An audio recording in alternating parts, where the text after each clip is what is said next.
Hello and welcome everyone back to Call of Duty 2, and today we're going to be starting the American campaign, which obviously because this is an American campaign in Europe, it starts on D-Day. Soldiers,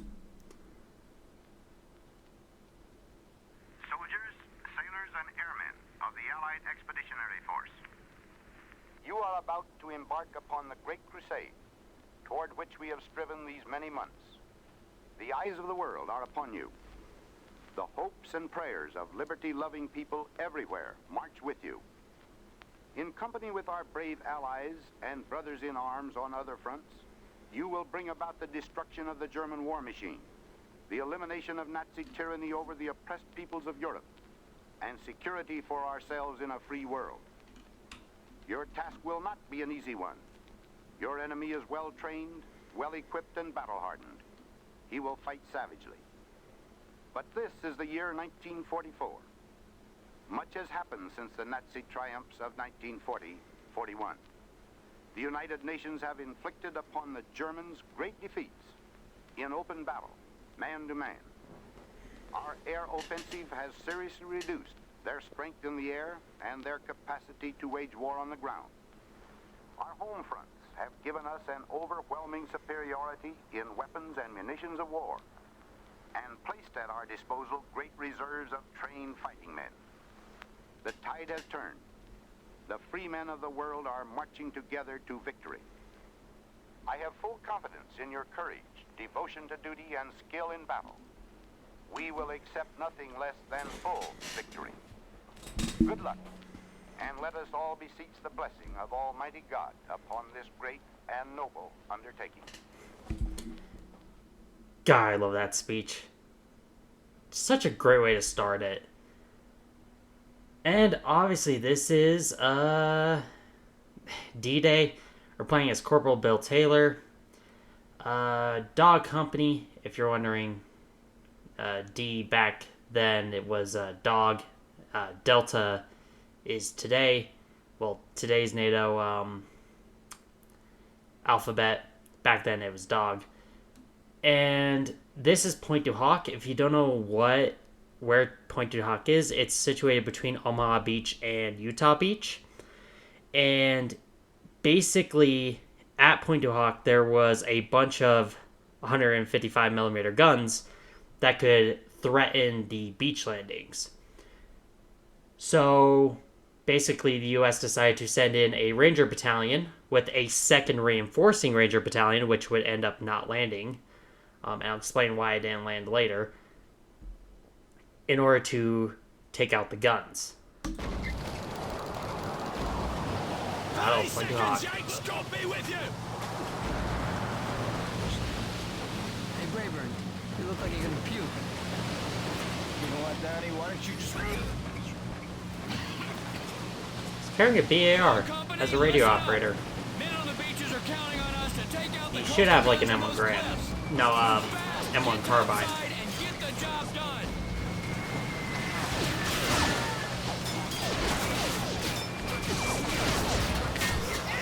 Now, this is a very classic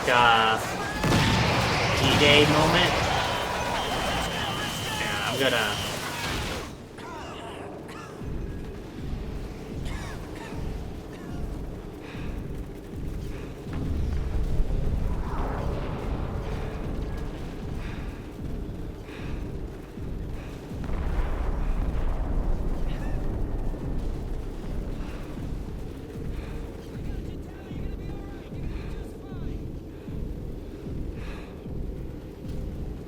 Now, this is a very iconic moment, I think, in gaming, let alone, like, World War II gaming. But, unfortunately, this is not really historically accurate, per se, because, gotta figure out more ammo. Because the whole point of this assault was to assault from the beach, because the defenses on Pointe du Hoc were not faced towards the beach. Okay, cool. But it was... the defenses on the beach weren't faced towards the ocean. That's the whole reason why we're doing this operation in the first place. The defenses around Pointe du Hoc was centered... Jesus Christ. I'm just trying to get off the beach. The defenses were pointed inland to protect against a airborne assault, which is the whole reason why they're doing the beach assault in the first place, because this would be actually not the best way of assaulting, because you have to get up this cliff, which only a few of these ropes were actually dry enough to get up the roof. Oh.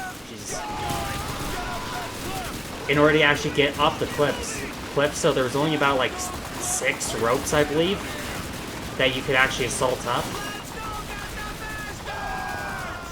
And yeah, if you actually take a look at it, I'm gonna head over here. Yep, the guns are not here. I'll talk about that in a second. But if you notice, there's actually not a whole lot of defenses on this side. And the reason for that is because what absolute mad lads would even risk assaulting this way? Like, if you've ever been to Pointe du Hoc, and I've been to Pointe du Hoc, this is not an easy place to assault. And by the way, he's now using an M1 Garand, not the BAR, from when he was in the boat. But, if you notice, these are not the guns. And that's because the guns were actually moved from Pointe du Hoc. I don't know why I'm moving all of a sudden. They're actually moved back to move them, funny enough, out of the range of the naval guns.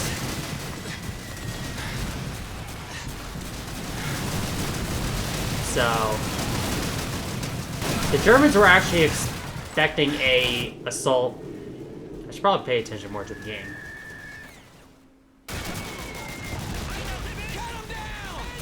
But, they were expecting an assault via the airborne to drop behind and assault from inland, which is why the Germans didn't actually set up that many defenses on the beach side, which is the whole reason why the Rangers were sent up the cliffside in order to take out the guns. But yeah, the only real defenses pointing at the beach would have been the actual, like, gun positions. As such, the Rangers actually took very few actual casualties on the way in. As far as I'm aware, they only lost one guy, and he was just wounded, and I think he ended up climbing up the cliffs anyway. As such was the Rangers. Just being absolutely insane.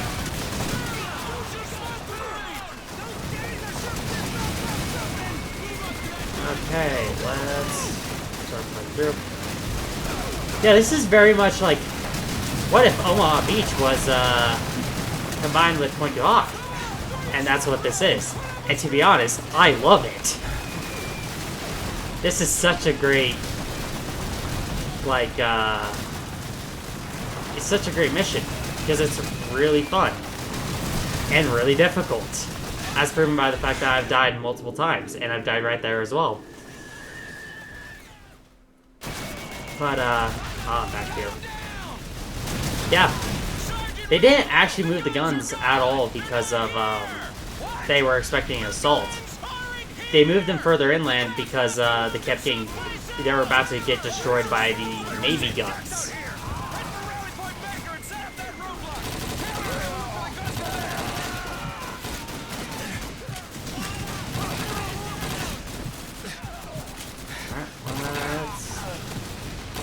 This guy.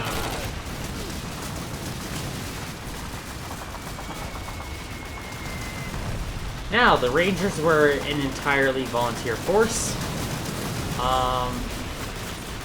made up of just guys who were some of the more tougher parts of the U.S. Army. And they were actually based on the British commandos from earlier on in the war. They basically were wanting to take on higher risk missions that, you know, regular U.S. Army units just couldn't handle. G43, which is supposed to be here.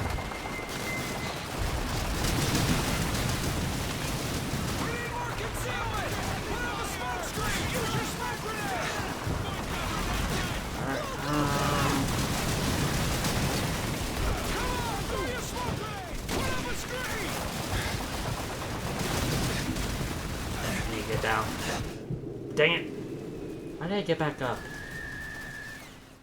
Alright, we're back here. Sergeant Randall, the guns are gone! They're not here! What? The guns aren't here! The crowd must have moved them someplace else!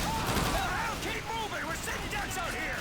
Head for Rally Point Baker and set up that roadblock! Taylor and I will look for the guns from there! Now, the Rangers actually would end up finding the guns, as we're going to see later on in this mission. They were just moved around to a, like a little crossroad area where they could be kept safe.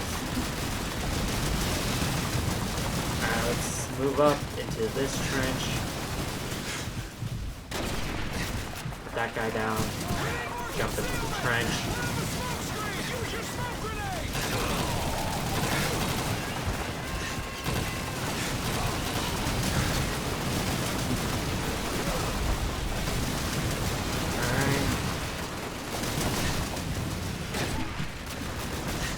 Okay, I'm gonna try to snipe this guy in here.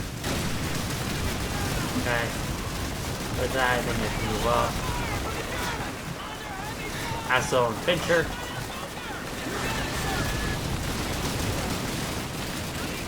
Alright, I think I might throw a smoke grenade and shoot this guy. Okay, I'll just wait for that smoke to build. And after that, I will go in with a Thompson. Okay, I think he's down. Let's safely jump in here.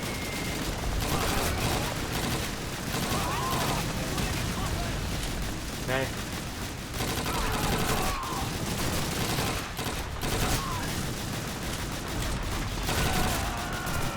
Okay, we are making decent progress. Let's go here.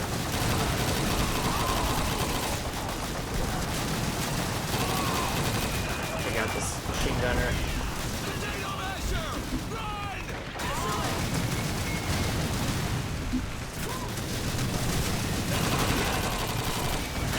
Oh god.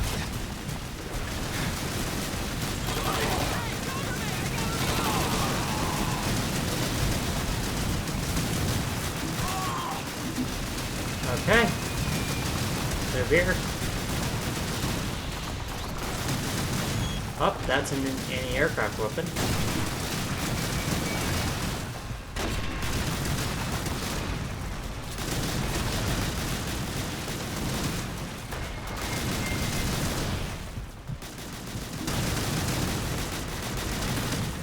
Oh, Jesus Christ. Let me get in there.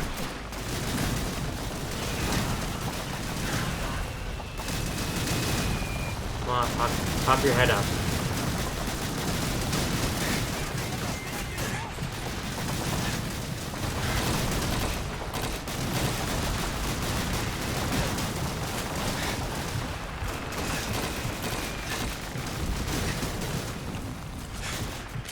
I'm running surprisingly low on Thompson rounds. Alright, I'm gonna try to assault this trench. Oh god! Maybe I should not have moved into the anti-aircraft gun's fire.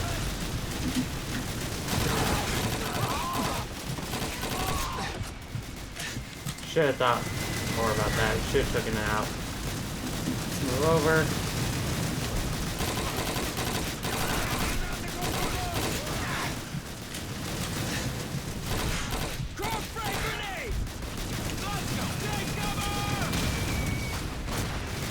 Okay.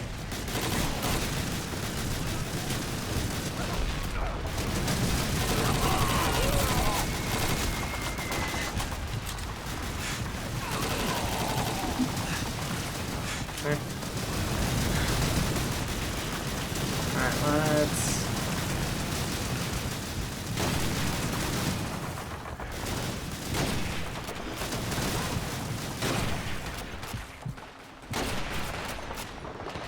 Okay. Going a lot better now. Now I could get into this trench and clear it out.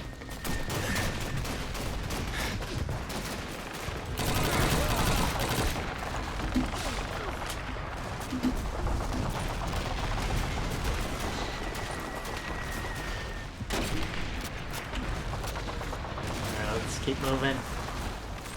Head into town. Now that we're finally off the beach. Oh god. Oh, I'm back here. Really?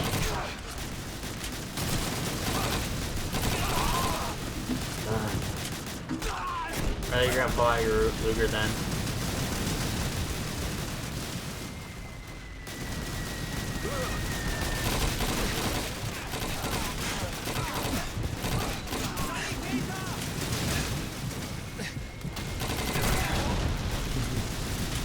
I love doing that.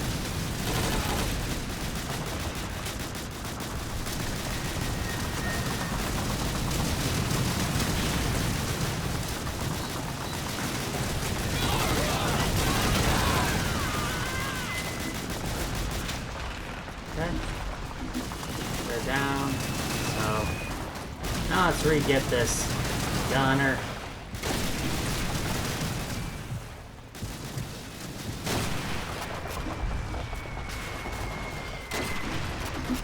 Okay. Oh, I think this part's scripted. I think I have to run up here. This is Baker. 1-4 fire mission. Yeah, this guy calls in artillery. Fuse. Fire for effect. So I mentioned earlier there's actually supposed to be 2 battalions who assaulted this beach. Well, unfortunately, the first Ranger battalion that would end up going in, which is the part we are in, well, the battalion that we are in, they actually ended up taking a lot longer because, if you remember earlier, I mentioned that only like 6 ropes were set up. So actually, by the time they secured Pointe du Hoc, the time had passed on their, like, the time limit that they had in order to take the beach. So the mission was actually assumed to be a failure. Well, not a failure, but not worth sending in the 2nd Battalion in.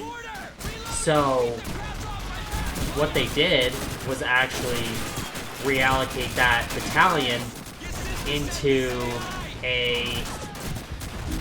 Omaha Beach, which, if you know the famous thing about the Omaha Beach, the Rangers would actually get their motto on Omaha Beach after they got told by General Coda, "God damn it, Rangers, lead the damn way." Those were the Rangers that Coda yelled at because they were taking cover with the rest of the men instead of helping them get off the beach.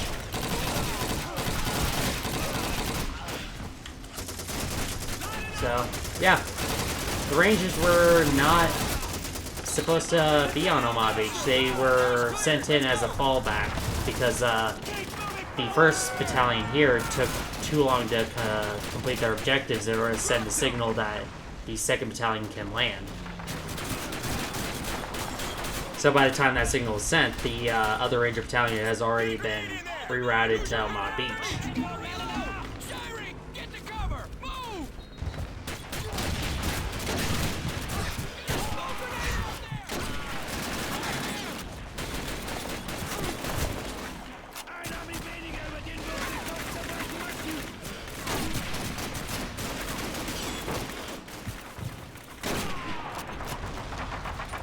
Obviously being shot through the hands. A death sentence. I mean, it won't be fun, and you probably won't be able to operate the MG42 anymore. But you can absolutely, not die.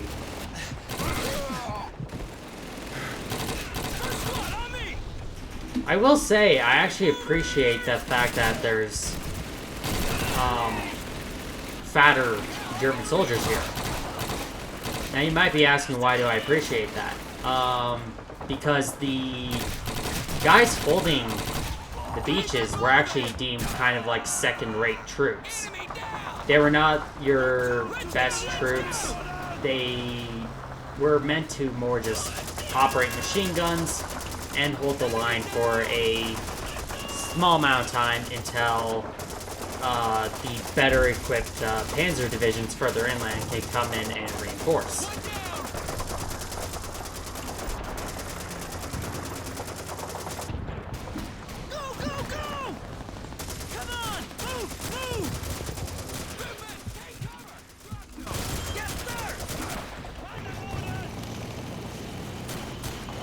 Oh, this is a tank. Nope, half track. Yeah, they would have had half tracks in the area. They wouldn't have had like proper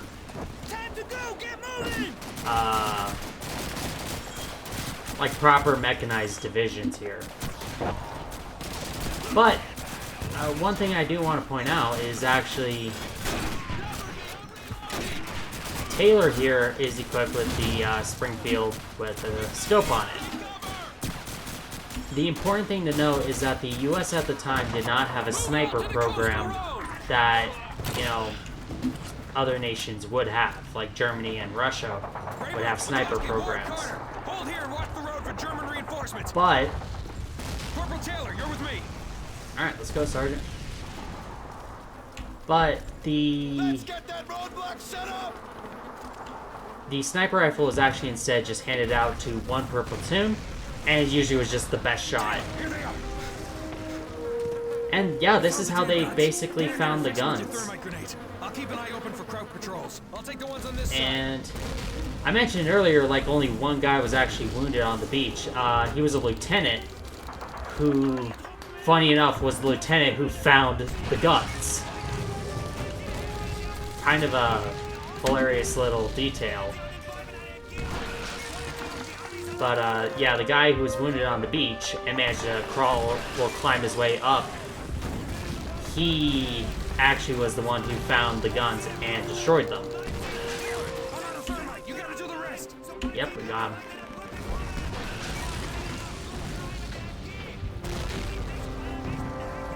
Keep hearing German. Hurry up, Taylor. Get the hell out. We gotta get back to the rally point. You're behind me. Sarge, I'm getting reports of the German troops still holed up on the point. The CO wants DE and F companies to secure the rest of the bunkers back there. Taylor, Ward, Carter, let's go mop up. The rest of you stay here and hold this road until the rest of the company shows up. Alright, let's move back. Did you guys find those guns? Damn right we got them.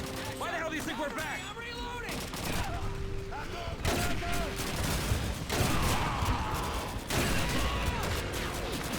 Alright, jump over.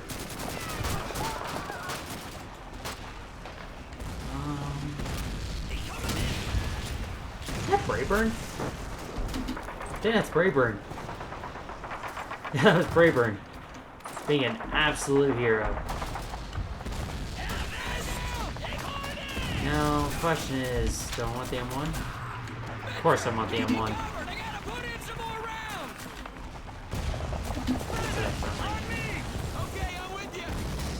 Now, you can't actually reload the M1 Grand. You sort of could, it just wasn't, like, really all that efficient.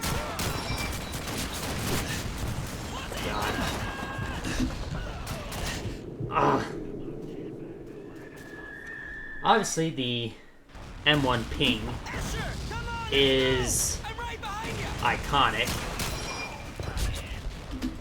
And it's actually caused by the ejection of the end block clip, and as well as it hitting the ground. On some surfaces, it would re-pop up. Well, not. It would happen again. But an important thing to note is that the M1 ping wasn't a signal to enemy soldiers that the US soldier was out of ammunition. I have a video on the M1 Grand that goes through like a lot of the, well, it goes through that misconception. In short, guns are loud. You're not going to be able to hear that. And battles are loud. So again, you're not going to be able to hear that. .30 caliber machine gun, which I think is the only other machine gun in this game, other than the G42, obviously.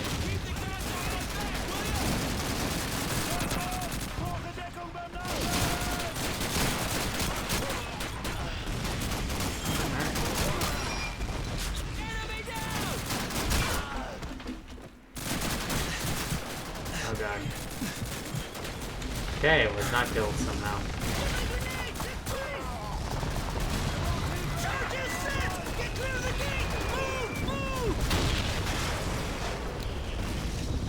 Alright, now we just need to finish off the Germans.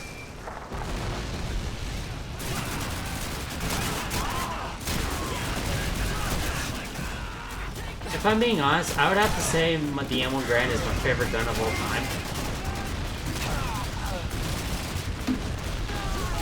And obviously that's more bias than anything else.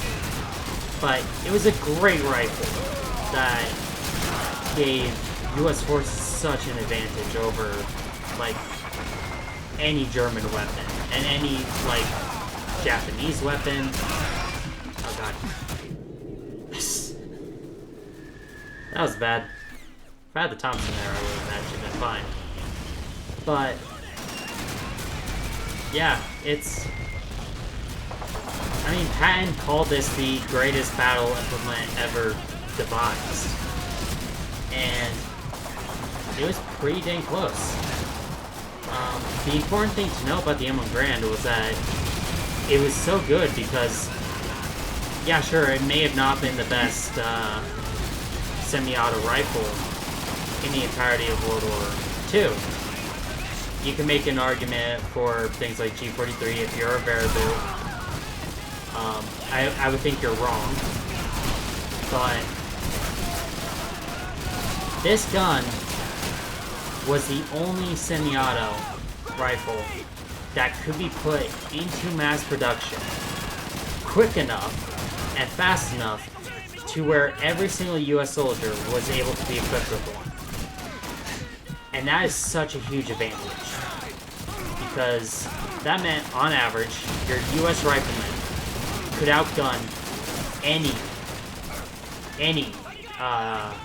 Axis soldier.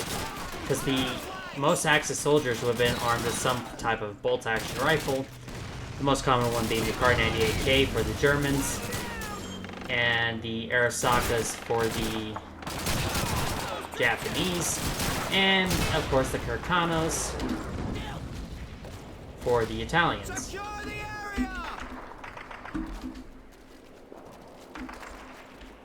This is such a satisfying gun to use in games.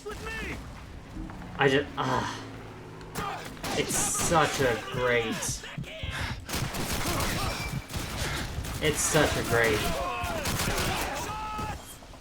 weapon to use. It's so satisfying. Now, if you're wondering, I am, of course, hip firing this, which, if you show this to most, like, professional shooters and military personnel, they would be cringing. But in World War II, it was actually doctrine that during the assault, which is when you're clearing out an objective after you lay down a base of fire and you send around a flanking element, that your rifleman assaulting would actually fire from the hip. It was actually in US doctrine for them to actually fire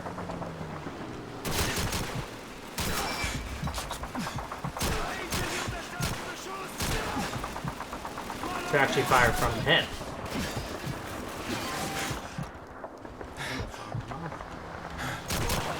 Okay, I got him. Oh god, someone immediately took over. Which props to that second guy.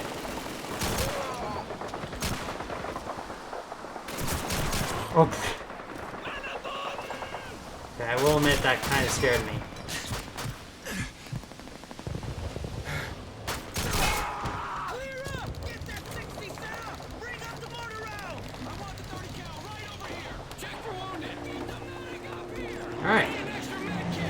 So So I died a whole bunch, so I think this is already past 30 minutes, so I'll actually call it quits around here. 6 calling Sugar Charlie 6, located Pointe du Hoc. Mission accomplished. Need ammunition and reinforcements. Many casualties. Over. Yeah, we're not getting those reinforcements. They've been diverted to Omaha Beach. Wilco, out. But, yeah, I genuinely really love that mission. It's one of the more iconic missions in Call of Duty 2.